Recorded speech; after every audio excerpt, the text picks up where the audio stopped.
I hope all my viewers in Jamaica are safe and on the road to recovery after the hurricane.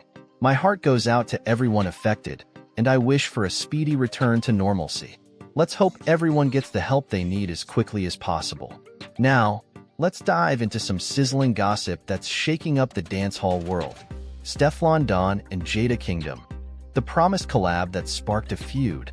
Our favorite UK dancehall diva, Stefflon Don, whose real name is Stephanie Victoria Allen, recently dropped her debut album, Island 54.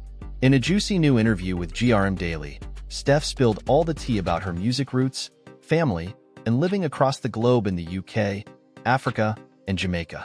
She even dished on her relationship with Burna Boy and, of course, the drama with Jada Kingdom. Steph, known for her outspoken nature, shared that she once lived in Holland and can speak 3 dialects.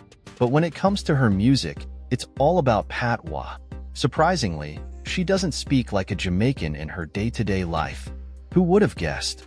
The real drama began 5 months ago when Steph released a series of clash tracks aimed at Jada Kingdom, including Daddy Dat, Intergalactic, and Dead Gill Walking.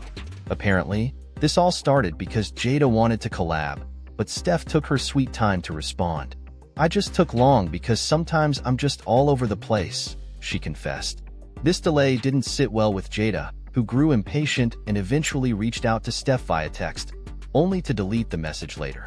Steph admitted she could have contacted Jada directly, but things got messy when she overheard a track she believed was directed at her. "We used to be cool," Steph lamented, even though Jada's fling with her ex was never an issue. "She's selling, he's buying. What's the problem? There's nothing to rekindle," Steph explained from her luxurious Rolls-Royce Cullinan. Despite the clash, Steph wished Jada the best, calling her a dope artist and insisting, "It's really not that deep." However, she doubted they could ever be friends again after the disrespect. So, what do you think, viewers? Do you believe Jada overreacted? Should Steph have been quicker to collab? And do you think there's any chance these two can mend their friendship? Drop your thoughts in the comments below.